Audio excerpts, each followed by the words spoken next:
this in Canada? This is Canada, where the government will help you kill yourself. Since 2016, 45,000 people have been killed using MAID. A doctor that works in the hospital approached me and asked if I had ever considered asking for MAID. No, I was just asking for them to do something about the pain. I don't know what it says about us that our response is to say, well, how about we offer you the choice to end your life? I have a lot to live for. I'm not giving up, and to even offer me that option is insulting.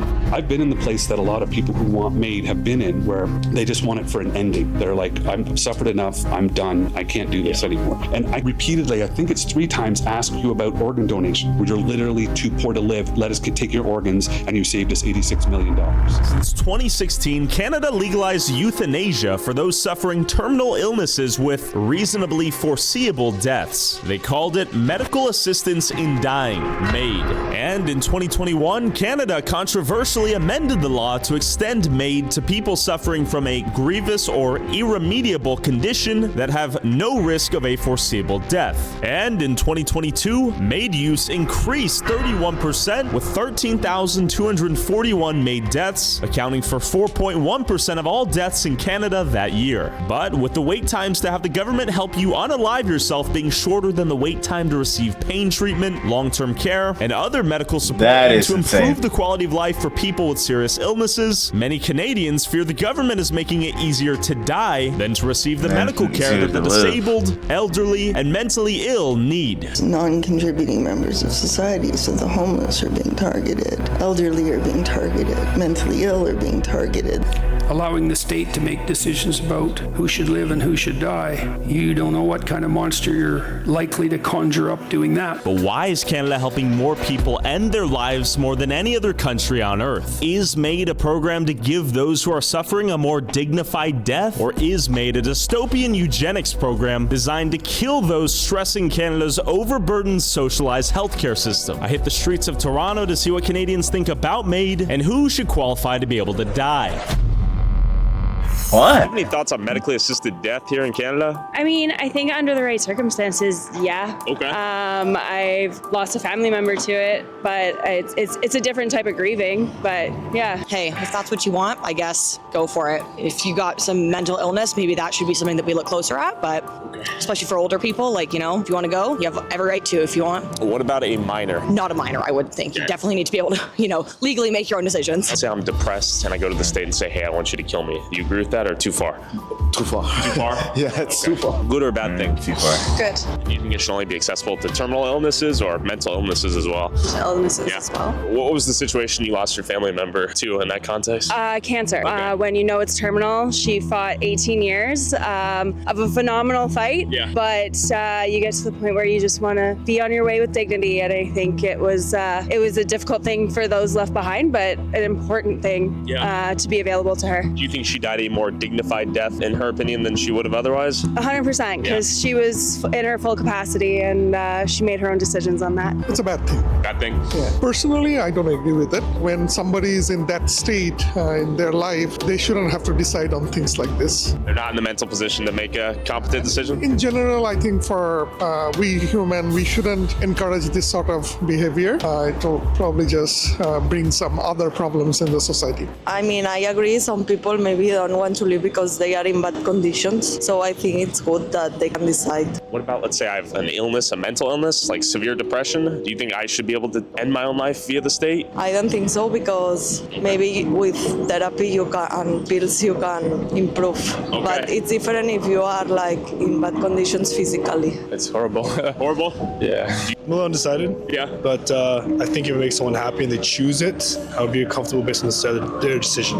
If someone's like, yo, do this, I would question that. Okay. What's the intent behind it, right? Do you think your Canadian tax dollars should fund a program that is killing Canadians? When you position it like that, no, of course not. No? Yeah, I guess that's framing. See our tax State-funded euthanasia then, right? Yeah. Probably not. Like if it is a choice, maybe it'd be more privatized. Yeah, I feel like our tax dollars can be used for something way better than what's going on right now. Do you support state-funded euthanasia?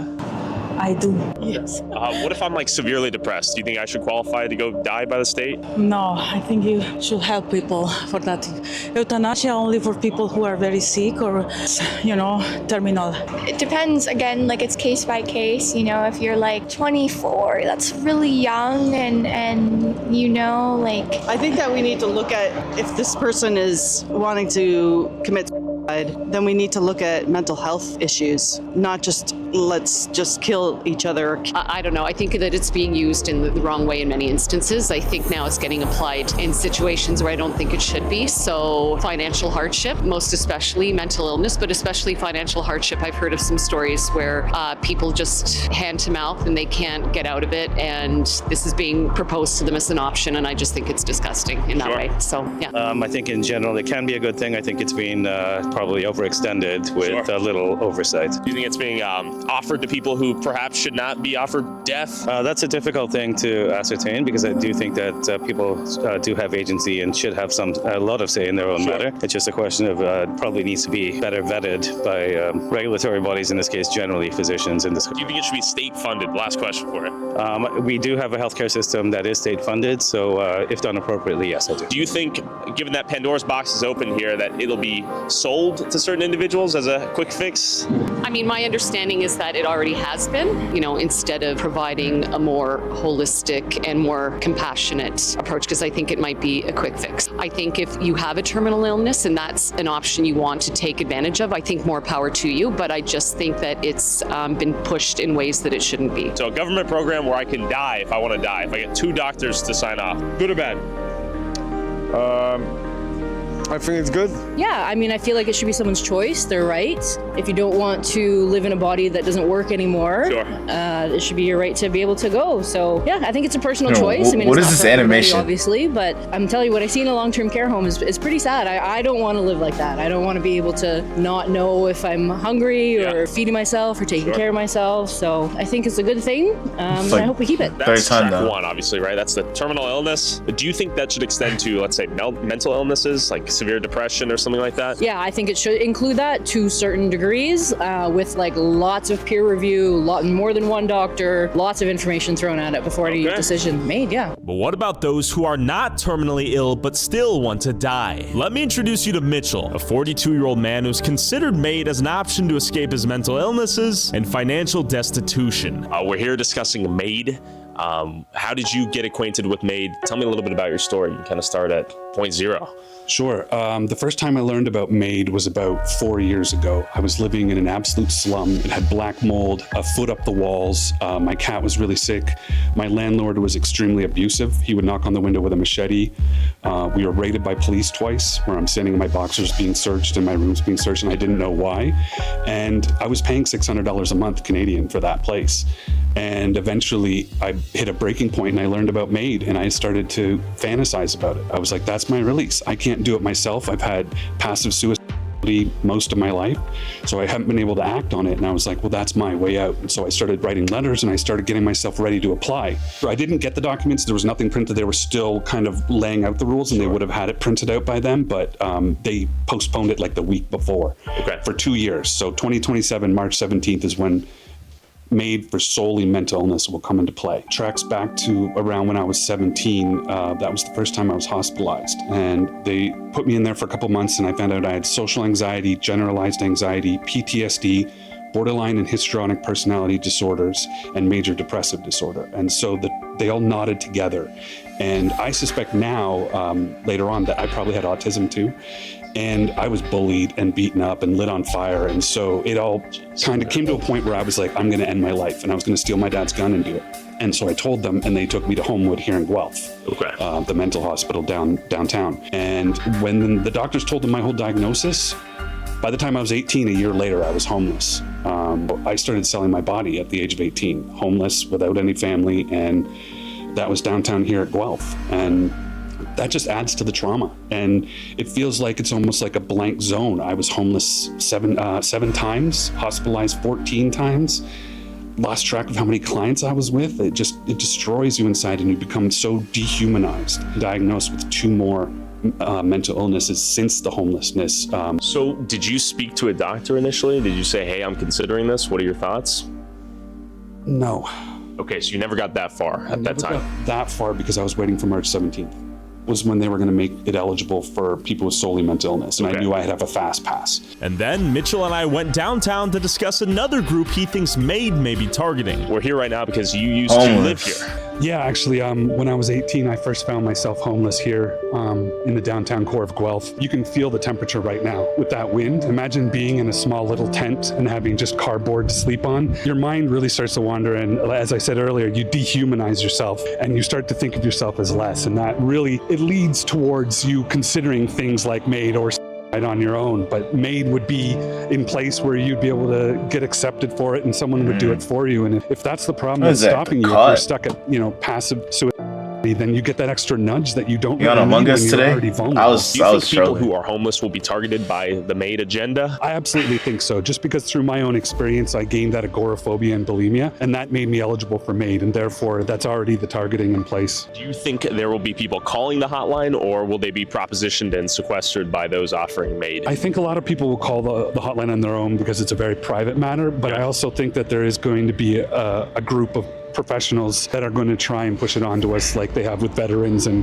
Paralympians in the past. Amidst this housing crisis and this unaffordable living crisis, could anyone end up in this position right here in Canada right now? Yeah, I think anyone could. I think if you lost your rental or you had a disagreement with the landlord or they got greedy, or, a lot of these corporate landlords are evicting entire buildings and increasing the rent. So you might feel safe right now. You might be at home saying, well, I'm not disabled. I've got a house. That can be taken away from you so easily. I mean, all these people weren't born to be homeless. They were born to parents, and they have brothers and sisters and family somewhere like I did, but they're at the edge of society and they're at their most vulnerable. And I think that's why MAID is an absolute atrocity right now, to be the priority over, giving these people homes and safety and comfort. And as we were talking, this dude heard what we were discussing and wanted to share his personal story about MAID. Okay, so we just bumped into you. Can you tell me a bit about your story? I was almost murdered about a year ago here in this town by a gang of 6 guys. It was awful. I don't really want to get into too much about that, but my rehabilitation has encompassed basically me just taking care of myself and the people of the community, helping me out. The system's completely failed me. When all this happened, the only kind of help that I was really offered by victim services was therapy kind of help, and if I chose, I could take MAID. So immediately you were presented the option to end your own life. Yeah, that's how you put it. That's kind of crazy, right? Yeah, for me, absolutely, considering that I fought off 6 thugs to stay alive. There would be no reason for me to want to take my own life. Just the assumption that somebody is going through struggle, that they can't handle themselves, or they can't accept help and bring themselves back up is atrocious. I have a lot to live for, and I'm not giving up. To even offer me that option is insulting. You are also telling me that you know someone who was presented with this option and they took it. Yeah. Can you tell me a little bit about that? A member of our community here, absolutely going through hard times, emotionally, mentally. At the same time, to know that there could have been another way, and that all of his friends, most of them, kind of feel the same way. It's traumatizing to the community, actually. I guess we're kind of talking about the homeless situation in MAID right now. Specifically them being targeted, or at least coerced into maybe using that as an exit from their financial or psychological hardships, right? Yeah, I'm in a situation right now. I'm homeless due to this story I didn't really get into too many details about, but through my process of the system, it's almost impossible to get out. There's lots of priorities that are put in place to make certain sections of the community not really have options. If you're in need of help and there's no help for you, the amount of abandonment can lead people to making poor choices. The stress in our society is growing. You can bet there's going to be people choosing the easy way out. While those who are severely depressed, mentally ill, or financially hopeless like why are they Mitchell offering considered that to MAID him? as perhaps a painless exit, Bought what off about a the bunch of physically robbers. disabled who are being offered MAID without ever even asking for it? But real quick, Just like that, but normal people, I'd be like, go on down the road, you fuck. it's harder for them to get it. if you want to support our But boots they'll on offer the it to ground, homeless independent person. journalism that is not bought Just and like paid for that. by corporate interests, along with exclusive DLC feel like that's content that wrong. YouTube won't let me upload, and uncensored early access to all my videos before they go up on YouTube, go subscribe at patreon.com/Tyler Oliveira for less than $5 a month. Heather, you're in a wheelchair. What is the condition you have? I have spastic cerebral palsy. I was born with it. I was born very premature and should not have lived, but God had other ideas. You're a miracle yourself. Yeah, Yeah, there's no reason that I should be here. I was born at 25 weeks gestation, weighing 1 pound and 6 ounces. Yeah. Before NICUs were invented. I was 10 pounds. And I was breathing on my own. There's no reason I should have been breathing on my own except for God. And I'm here because I'm concerned with the Pandora's box that this is. Heather, when were you first made aware of the existence of MAID being offered by the government? I was like all ears as soon as they introduced the legislation. The disabled community saw the threat right away. The threat of eugenics? Yeah, exactly. They'll start with the terminally ill, of course, but that's just the start off point. 2017, I started to have issues where I was having muscle spasms that started from my low back and would fire straight down to my toes and would basically lock up every muscle between those 2 points. So, second hospitalization, I had a hospitalist, which is a doctor that works in the hospital, approach me and ask if I had ever considered asking for MAID. The first time I was just stunned. I'm asking for pain control, not for death. My unfavorite nurse was on and I had to use the bathroom, so I rang for that and she came. I got back to the bed with no assistance from her. As she was putting the side rolls up, she said, "Have you ever considered MAID? Because this isn't quality of life, this is existing." And I just said to her, "You don't get to make that call." She said, "Well, if I were in your position, I'd take it in a heartbeat." Jeez. And I said, "The answer is no. God put me on this earth and he's the only one taking me home." And then she said, "Now you're being selfish." That was like, whoa, this is going somewhere not good fast. Yeah. You mentioned that you were offered MAID in every other region of Canada? Yeah, I was offered it twice in BC or British Columbia, once in Alberta, which is in Saskatchewan, and I thankfully have had... Are they getting commission from this? Hello? It's more prevalent than you would ever imagine. It's already absolutely clear that Canada has kill a 6 housing people, get problem. It's a crisis right now. Those lumped together with the fact $600 that there bonus isn't an increase at the end in of the mental month. support. There isn't an increase in addiction on and drug here, support. In fact, there's a decrease. We just lost our safe consumption site, and there's already been 2 deaths. So people who are left in the behind are just going like, okay, so 2 years for an eye surgery, or 8 years for a hip, or those, and they feel so stressed out. They know they're not going to get mental health support. They know they're not going to get the drug support they need, and they're already so dehumanized, especially when you're homeless and you don't have a place in the world. You really have to deal with an identity crisis. And so I've been in the place that a lot of people who want MAID have been in, where they just want it for an ending. They're like, I've suffered enough, I'm done, I can't do this anymore. They repeatedly, I think it's 3 times, ask you about organ donation because they want to have the organs of these people who are too poor. And so what does that make it, that the rich are, too rich to die and that the poor are too poor to live? It just becomes a second-tier healthcare system in itself. Homeless people with drug addictions, mentally ill. Who's on the hit list of the MAID program in your worst case scenario? I think all of the above, because I try to correlate together that, okay, homelessness, you get agoraphobia, you get bulimia, you get these stress, PTSD kinds of things. With drug addiction, you can have different kinds of psychoses or mental illnesses pop up from that. And a lot of these people who get into those drugs and alcohol is because they're escaping from being on the street. There's been instances here where people have to wait up to 5 years for treatment, but they can have MAID in 91 days. So it would take longer for them to get the medical treatment they needed than to kill themselves. Exactly. It's our government.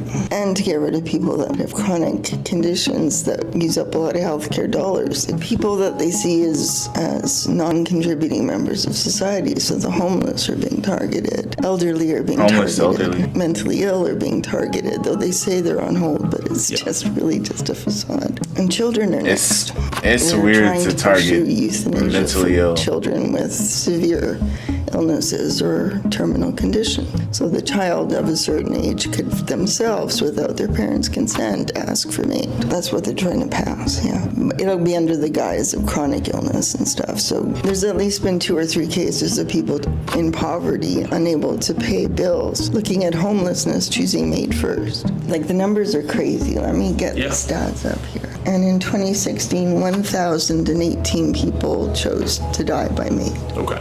In 2017, 2,838 people died by MAID, a doubling at least. 2018, 4,493, double again. 2019, 5,665, and we're entering the pandemic. Yeah, big turning point. Basically. 2020, that jumps to 7,611. 2021 jumps to 10,092. 2022, 13,241.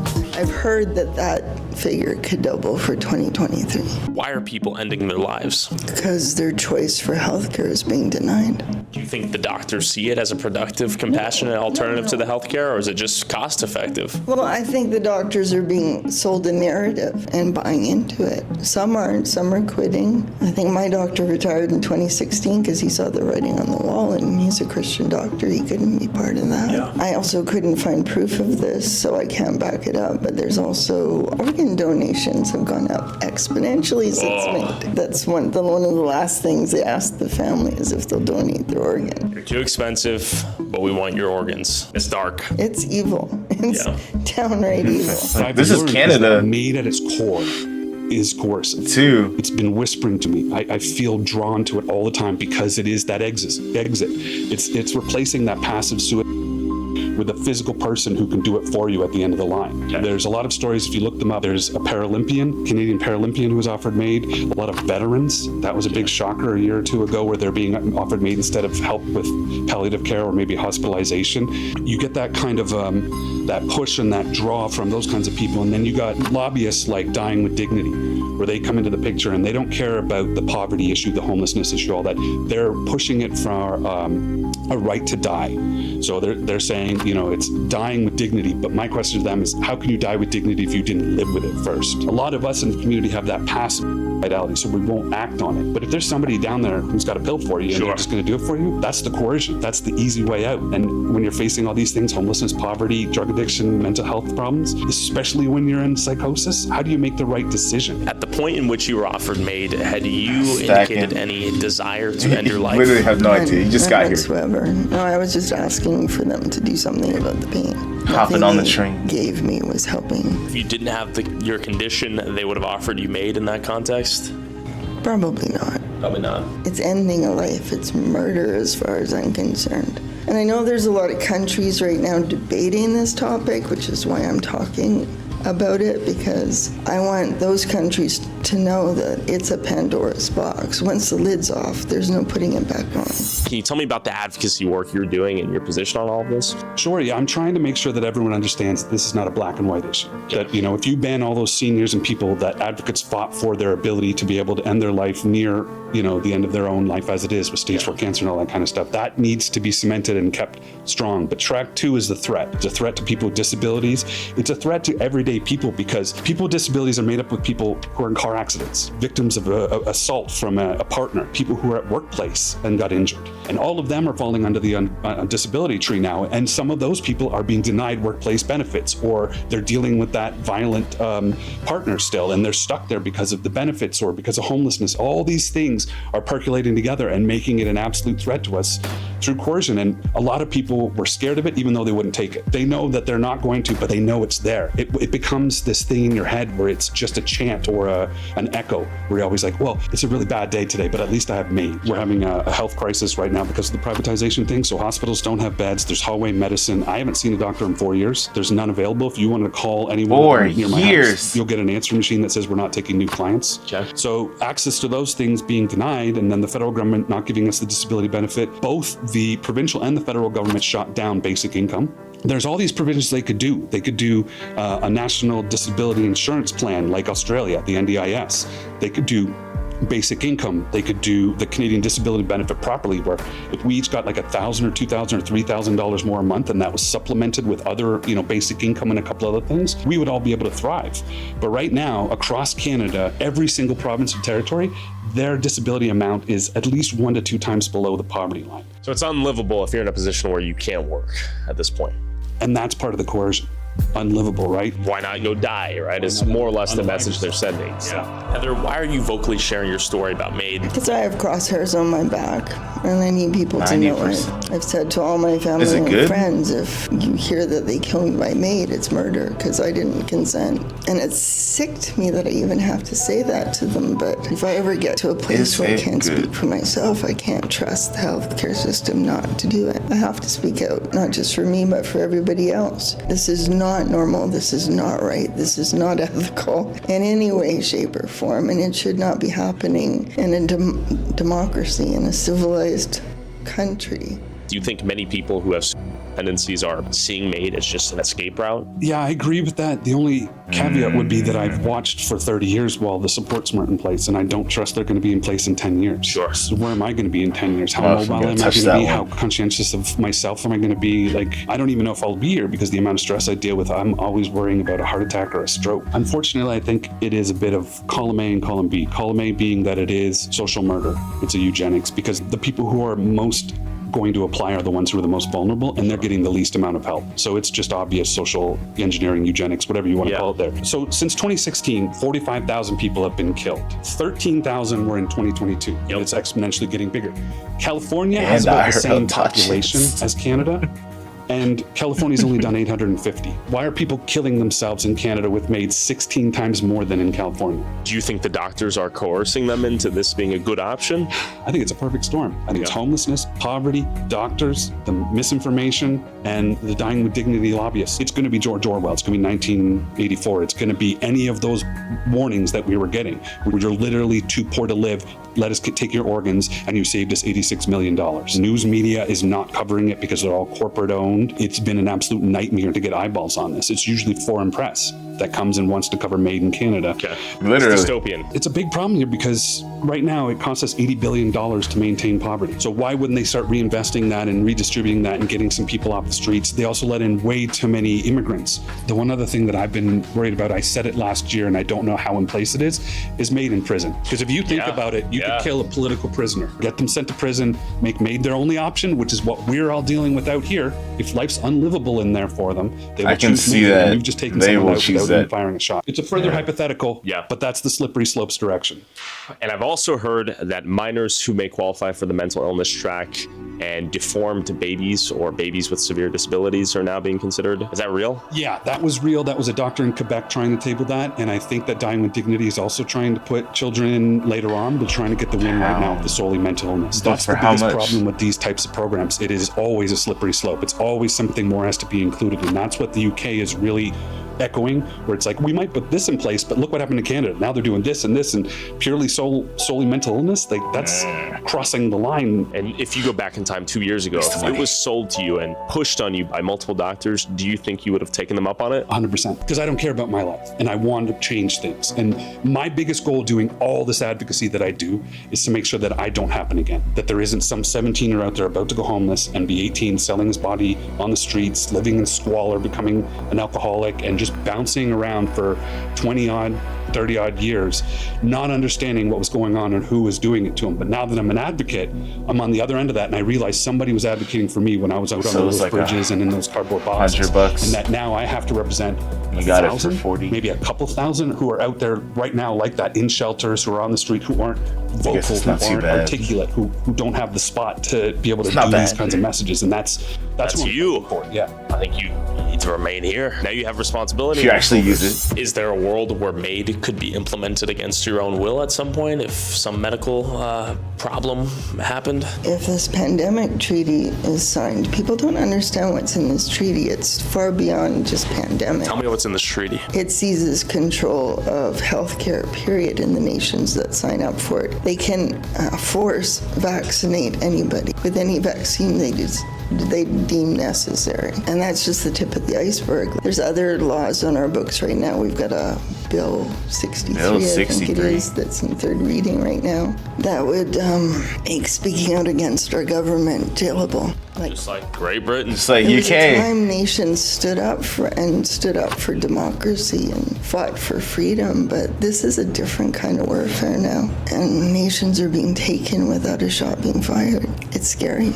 People need to wake up because it's not going to be very long before there's no going back. While euthanasia seems to be a more controllable death for those with Bro, debilitating this terminal guy. illnesses and predictable expiration dates, one must wonder who else with the ability to live a meaningful life might be allured to the permanent escape it offers. Perhaps the country should measure its humanity not by the ease in which it will help you end your life, but rather by the creation of infrastructure to help those suffering short-term hardships to get back on their feet and become productive members of society. In 2022, 63% of MAID users cited cancer as their reason to die, while only 3.5% of those who used MAID did not have terminal illnesses with foreseeable death dates. But that's an increase from 2.2% of all MAID users back in 2021, as the eligibility to receive MAID will expand to those When you solely think with about it, mental so illnesses in 1% 2027. increase. Will more and more people look to MAID to escape the harsh reality That's of living in insane. Canada? And will other countries look to Canada while building their own euthanasia program? And please go show some love to Heather, who just wrote a book, and show some love to Mitchell, who does graphic design.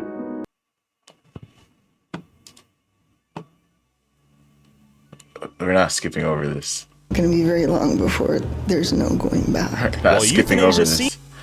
This dude is in a casket. The Elden Ring, you died. Controllable death for those with debilitating terminal illnesses and predictable expiration dates. One must wonder. TikTok.